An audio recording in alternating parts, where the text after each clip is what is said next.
We have a Ford V6 3-liter overhead valve, and we're going to go through the steps in replacing the water pump.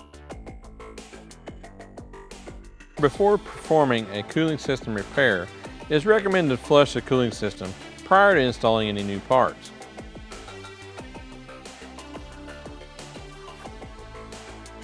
With the cooling system flushed and drained, we'll disconnect the negative battery cable before beginning the repair. Removing the hood strut is not necessary, but will ease in accessing the water pump area. As part of the flushing procedure, we've removed and cleaned the coolant recovery tank. You will have to remove this to gain access to the water pump. Before starting your repair, you always want to be sure you're working with a cool engine. Before removing the drive belt, loosen the water pump pulley bolts.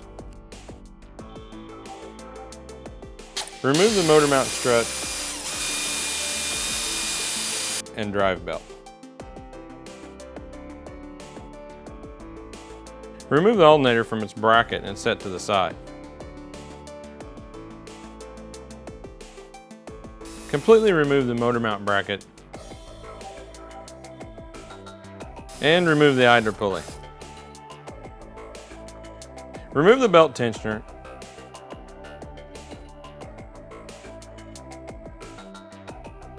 and the air conditioner support bracket. Remove the heater hose and disconnect the crankshaft position sensor. Finish removing the pulley bolts. Remove the pulley. Remove the 12 water pump retaining bolts and remove the pump from the vehicle.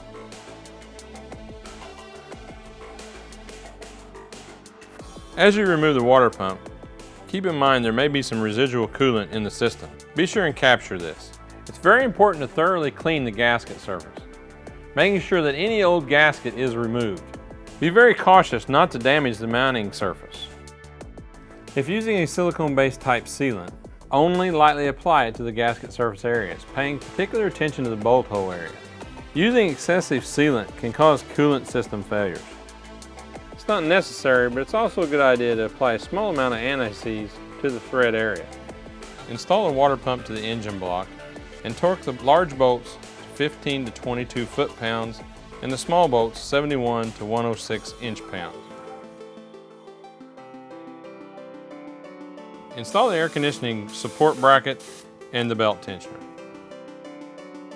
Reconnect the crankshaft position sensor and heater hose. Install the water pump pulley onto the hub and hand tighten the retaining bolt. We will fully tighten them after putting the drive belt in place. Install the idler pulley. Loosely install the motor mount brackets and alternator into locations.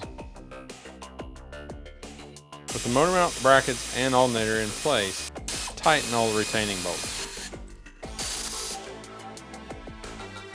Install the drive belt. Be sure and check the tensioner, making sure it's within specification.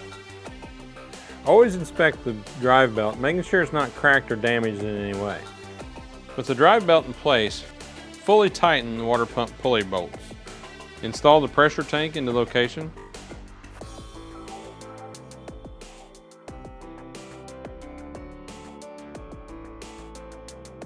And reattach the hood strut.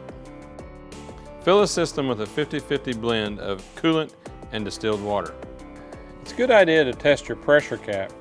A faulty pressure cap can lead to an inefficient cooling system. If you do not have access to a pressure tester, these are available at your local parts store.